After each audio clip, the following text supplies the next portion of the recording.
Good morning from the Cactus Lounge in Tucson, Arizona. This is Donna Reed. I traveled in Up With People 1976A.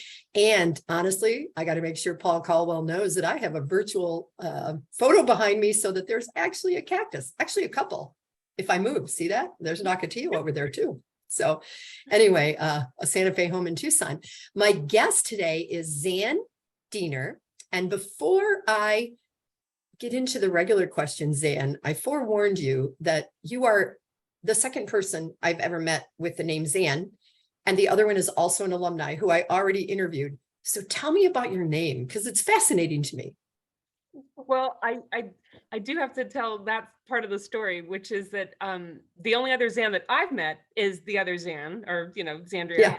And she's also married to a Larry. And she's also from Southern California, and we both have Miatas. So it's just one of those strange coincidences. Oh my gosh. But it gets better. It gets better because she contacts me one day and she says, "Hey, I have a URL that I think you might be interested in." I'm like, "Oh, okay. And which one is it?" It says, "Well, no one else in the world would want it but you." I'm like, "What is it?" She says, zanandlarry.com. How does that even, like, did she have that when she had real estate? Is that why she had that? And Oh my gosh.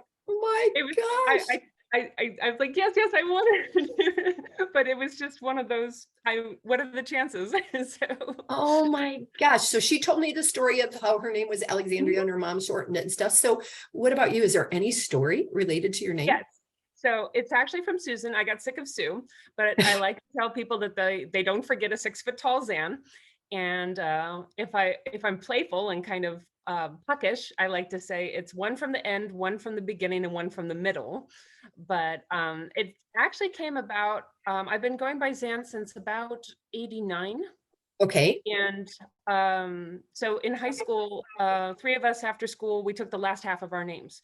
And so, Kenneth became Neth, Jesse became Z, and I became Zan. And so then I went to art school, and then I went to to travel with Cass, and I took Zan, and I've been Zan ever since. So your name was Suzanne, right? No, it's Susan, 5 letters, but I took Zan out of it. Okay. And were those friends of yours or siblings that did that with their names? No, they're just high school friends at the time that we just did after school. We said, this is what we're gonna do. I love it. That's just so cool. My friends predominantly, when I think about where I grew up, they've taken their name that was Jill and made it JYL, and they've shortened Debbie, Debbii into Debi, things like that. So there have been changes. I don't know if any of them are legal changes, but anyway. All right. So Zan, I love the stories about the names. Tell me, did you see a show? Now I've met, the question used to be, where did you see a show and when? And now I realize 1 million people didn't see shows before they traveled. So tell me about your introduction to Up With People. So I've known about Up With People all my life. And my parents hosted, they saw one of the first shows that came through Waynesboro, Virginia in 65. And recently, at reunion, my mom was there at the table, the reach out table with me, and John Parker was walking by, and I said, "Hey, John, just out of curiosity, were you ever in Waynesboro, Virginia for your show, and you drove up in like a flatbed and you put down the sides and did the show from there, and then after the show just drove off?" And he says, "Yeah, I think that was our show." And it was just like, whoa, okay, there you have the full circle of how the introductions kind of came around. So we grew up hosting. I grew up knowing the songs and singing them and everything. So it just became kind of natural that at age 16, when they came to my high school, I was going to interview. I was young then, too young, but I still interviewed. Of course, they didn't accept me, but they said, well, here's what you need to do. You need to have more customer service. You need to go out and do more things. So being the Zan that I am, I went out and did everything. And so I did more blood drives and food things. And, just I completely packed it. So the next time they came through town, I interviewed, and I mean, I'd love to see the paperwork saying, okay, lots of customer service, lots of things. Yeah, because I just did it. So, and what year was that? When was that? I traveled in 91E. 91E. Okay. It was the Okay. first year of Rhythm of the World. I actually did the Rhythm of the World city in Woonsocket. I set that up for 10 days. So I worked with John Gonzalez before I knew him, and Oh, Lynn and the whole team. And so it's that's that show, Rhythm of the World, the first show. after you traveled for a year, did you come back as staff or did you work for Up with People afterwards? No, I wanted to go right back into art school and get going into designing and doing things out in the world and making a difference. Okay, so what is your degree in? Where'd you go to art school? What have you done with that? That's fascinating to me because I love art. So I started off at Columbia College in Chicago, and I got accepted into the School of the Art Institute of Chicago on the spot. But they said, well, I like the program, but I wanted to be doing things in advertising and out in a more global way. And so those were more fine arts tuned for School of the Art Uh-huh. Institute. So Columbia was the way that you would get into ad agencies in Chicago. So I was there. And then my fellow alum, well, kind of my sister castmate, Kira McElroy, he said, hey, you need to come out and come to Art Center. And so I came out to Pasadena and showed my portfolio, and I got accepted on the spot there, which was kind of unusual, but I was like, okay.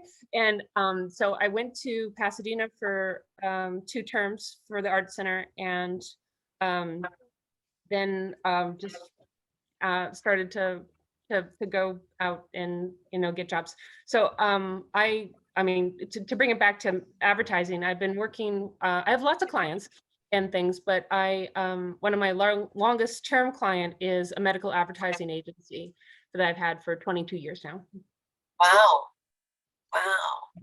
Yeah, I've done so much for them because I've been almost everywhere in the org chart. I'm sort of a Zan of all trades. I help build teams. I help create entire departments. And then of course, whatever they need for art, branding, strategy. So the creative part of you clearly is emanating in many ways. What was the genre of when you showed a portfolio back when you started? What were you using? Were you painting? Were you drawing? Were you sketching? What were you doing then? Watercolors? That was at the beginning of desktop publishing. So Okay. I was showing layouts of brochures and letterhead and logos and different things that would exemplify that I could do these design requirements for that. And what was Mostly. the software? What were the programs that you were using back then? Can So you even think? Oh, of course, because I was training corporate people on how to do them.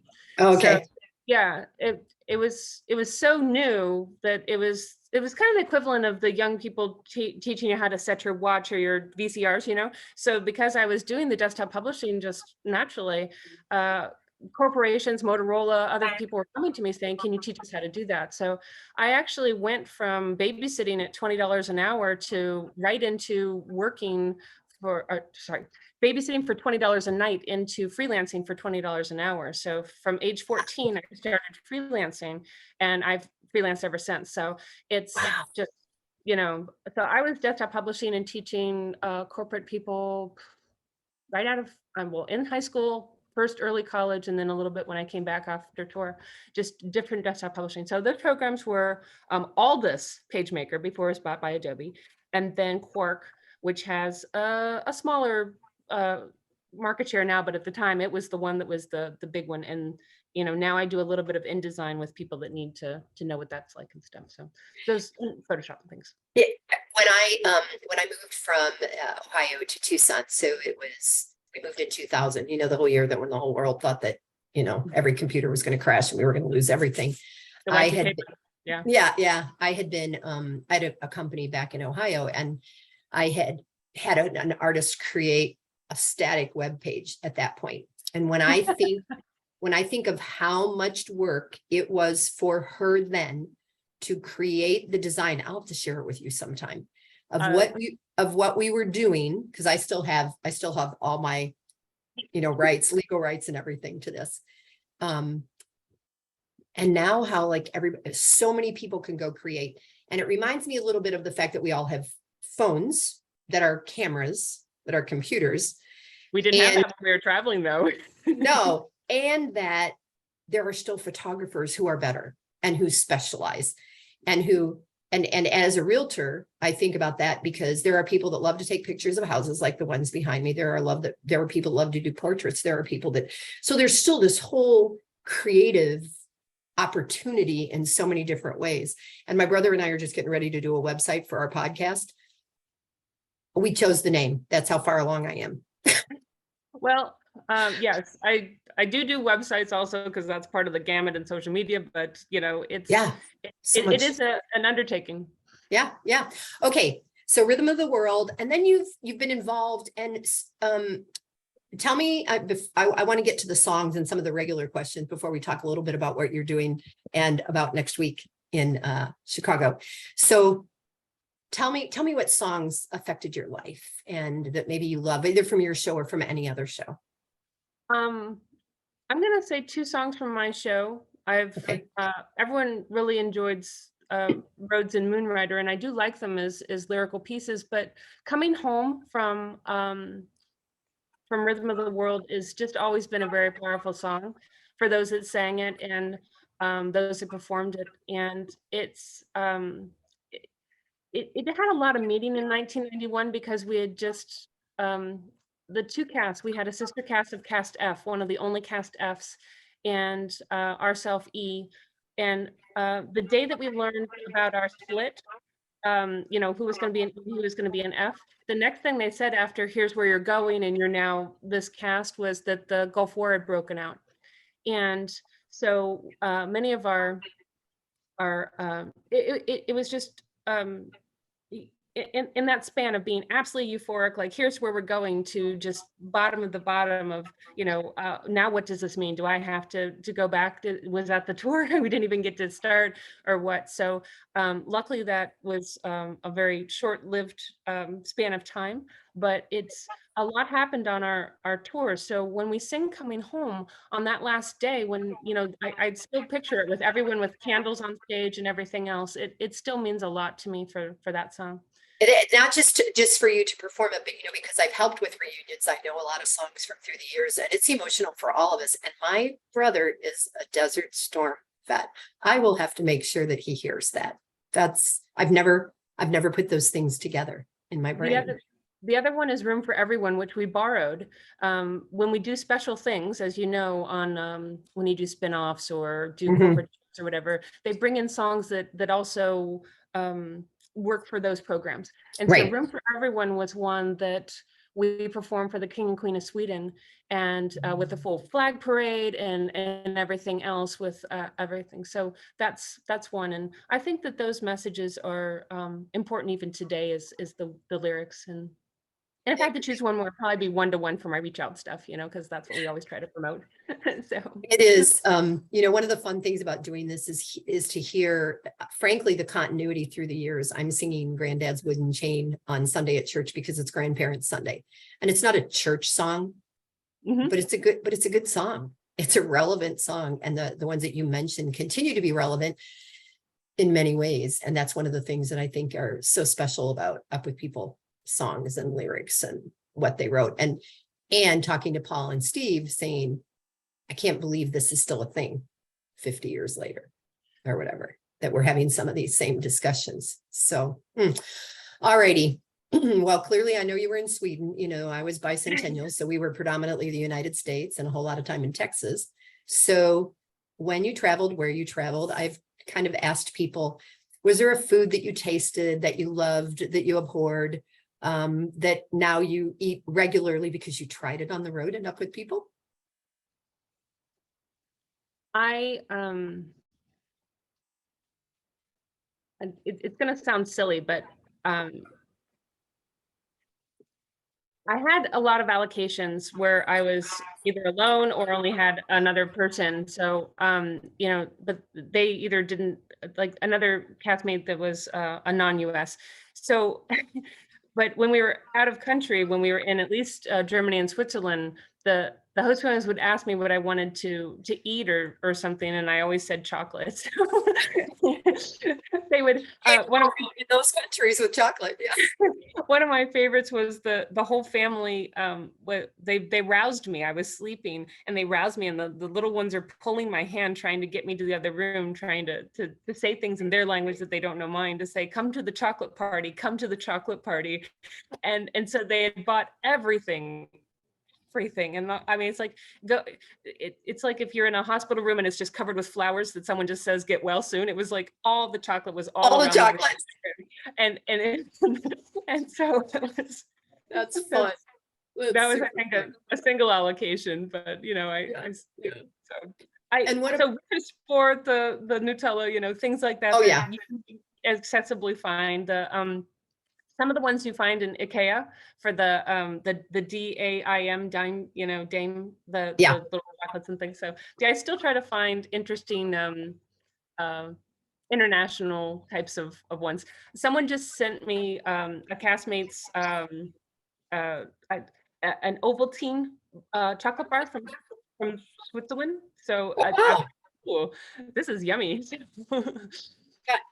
Kind of health foodie. And I just came home from Europe, and my girlfriend in Belgium, when it doesn't matter where we go, I come home with like an eau de cologne and chocolate. And and I'm like, okay. And honestly, I won't put those in my suitcase that's being stored underneath for fear they lose it, because I want to make sure the chocolate gets home with me, which is, I don't know, I'll lose those clothes, but by God, don't lose my chocolate. That's awesome.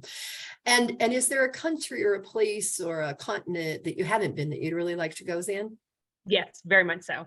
My husband Larry and I are very much into natural spaces, like natural wonders, I'll say, geological features, and unusual wildlife, like exotic wildlife. So Antarctica and New Zealand top the list, and going back to Australia so we can go see our kawakas and echidnas and paddymellons and dugongs and all these different fun critters that we know so much about, and it would be good to go. So no Italy. No, maybe sometime, but this is where we'd want to go. Yeah, it's funny how many I'm like, no, don't say Moonrider, don't say Italy. I know, I've watched your videos. You've watched a couple of those. I'm not gonna say these. Come up with another place you want to go. It's there you go. Yeah. All right. So tell me about the Reach Out program that I think you started or you're heading. I don't know all the details of this. So share with this before you go to Chicago for that rendezvous there. Yes. So Reach Out started in 2005 when a group of alumni were meeting at the 40 Years and Counting reunion. And they got together and they were talking about their castmates and staff, and realized that some of them had fallen on hard times. And so that group came back to Southern California. They happened to be Southern California alum. And they started the nonprofit that is Reach Out today, called Reach Out Alumni Assistance Network. They needed board members and contributors and everyone else. And so I was approached probably 6 months into that kind of path and said, would you like to be a board member? So I came on as just a regular board member, but through time, since 2006, I worked myself up through different, secretary and treasurer and vice president. And I think I've been the president now for 10 years. Wow. I've seen you at a lot of reunions. Yes. It's been great. I mean, in the sense that having such a long time, you can have more focus on the programs and what needs to happen, and find more interesting ways to support the alumni. They've I've let it be very organic, that they sort of tell me what they need, and then we'll move in that direction. So one of the directions we moved in pretty early, I think it was 2012, 2014-ish, was that we created a support committee within our, different committees of those that would provide third-party services, so that, we could put them in touch with other services that would be on top of what we might be able to give them, either financially, because we can't do everything. We can't, keep contributing. It's a one-time gift that we can do that's for emergency situations. And we wanted to be able to amplify that to help them become more sustainable and help putting those building blocks in place to make them have a more stable life. And so this was what we started. And so the applicants have come back to us and said that has just been invaluable. You know, it's they didn't know about the programs, and somehow we were. I brag on my board all the time. They are so good at solving a problem. They can work it so well. If I come and say, okay, we've got one that's got these kind of details. What do we do? And they're like, okay, we could do this, we could do that. Okay, let me get, you know, they're just, they'll get it, and we'll make something that's, it's like having 10 people work on your situation, you know, or 14 people work on your situation to make it be something that you may not have seen prior to that works. So it's good. So that's what all started, and how I got involved, and sort of where we are at the moment. One more point. The other thing that I think, goodness, when did I start that one? Maybe a couple years ago. So maybe 2017, 2018, I started the Care Network, which is that one-to-one song that I was mentioning. That is where interested alumni can sign up with us, so to say. I akin it to like the National Bone Marrow Donation.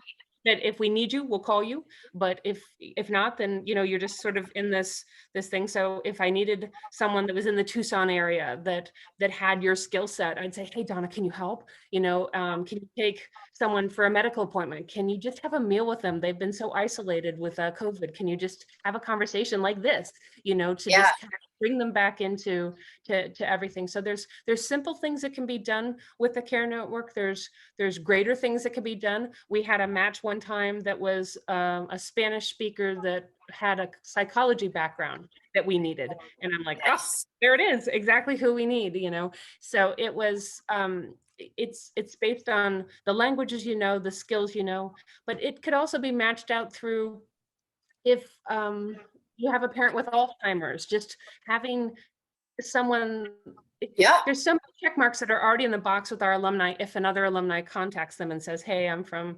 91E and I know what you're going through, I can tell you more about where you are right now in the storyline and the story arc and where you're going, and that's also invaluable to them. We've had feedback that you know, it's one of those Care Networks was someone needed their house painted. And so we just kind of blew a whistle and, you know, put a call out there saying, alumni in need, if you can just do this, they have cancer, they can't paint this room of their house that they need, can you come over? And it's just really neat to make those connections. I hope you watch and listen to this, because I've learned more just listening here. And I know that you don't know me super well, but at Keller Williams, we have change that. we have a program called Agents Helping Agents, and I headed up that committee for a while, but I have also used the committee. And when my husband died by suicide and I had a bankruptcy and a divorce, and it was like a country western song. My church's discretionary fund paid my rent. My office helped pay for the hotel when my son Caleb had cancer. He's also an alumni when I had to go up there. So it's the same concept. And I contribute to Agents Helping Agents out of every one of my checks. And it's not a huge amount, but I've been doing it for 12 years now. And then I donated to the arts program that donated to Caleb. So I love that people are helping their own community. And I think that we develop skill sets that we didn't set out to develop.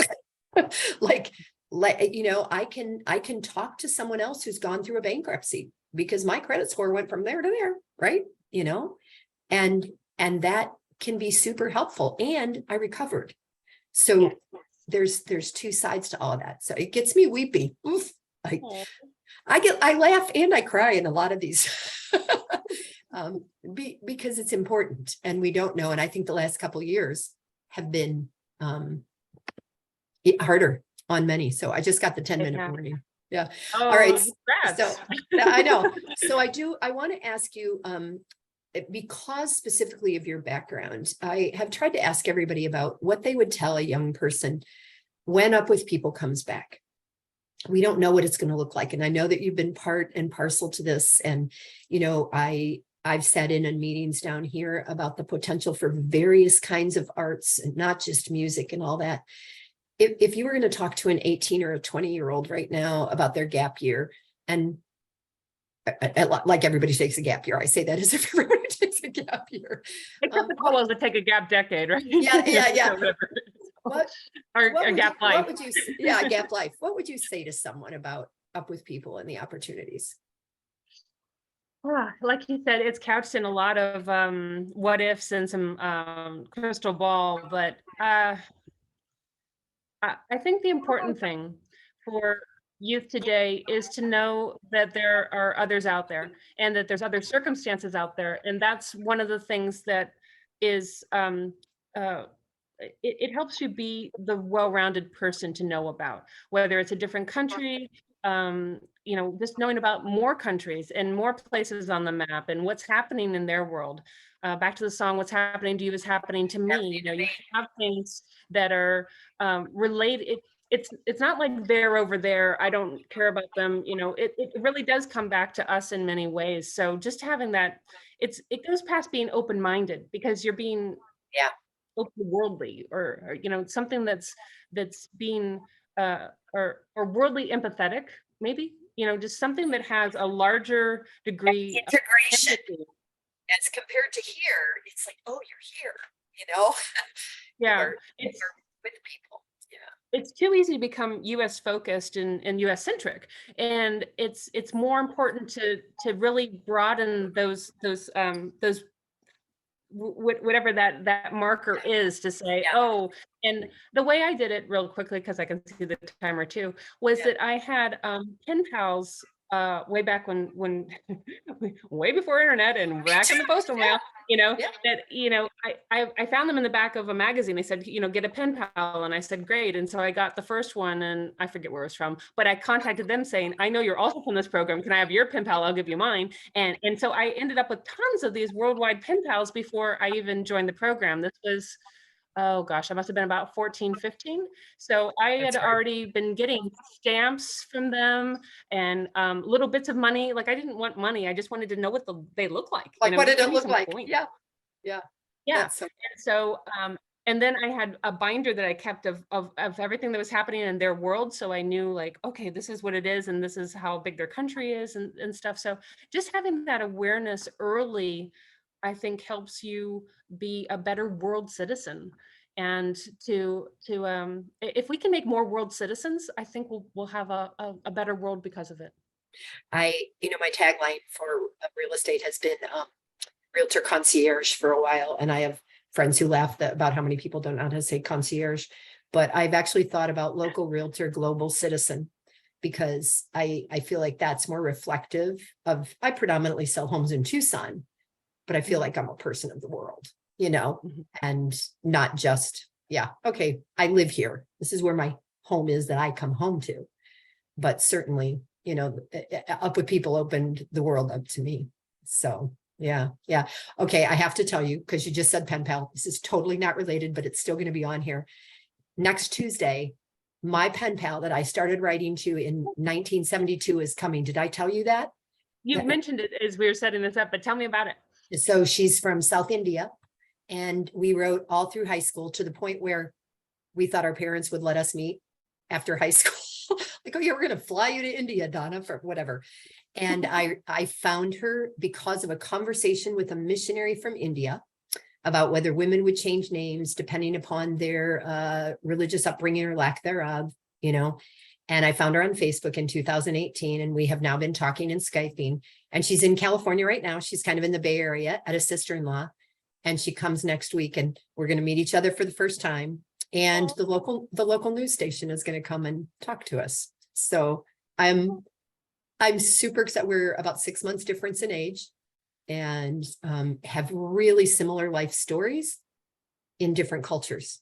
So how I've been able to live my life compared to someone in India, I'm super excited. Anyway, I guess that's interesting. That's a piece of you that, went about it. And I'm sure that was from the back of the magazine, just like you were saying. Like, I don't know where her name came from. It was 8th or 9th grade. So, all righty, we're going to wrap it up. I want to have a couple minutes to talk to you after we finish it. Thank you so much for your time, for all that you've done for ROAAN. And I'm not going to be in Chicago, but I know a lot are going to be. And I really, really will push this and ask people to get in touch so that, and we'll make sure we get those details so that get some links so that they can join the Care Network too, if they want to. Yes, yes, I agree. All right. What day of the week is it? It's Saturday. Happy Saturday. And appreciate your time, Zan. Thank you. Thank you so much, Donna. Bye.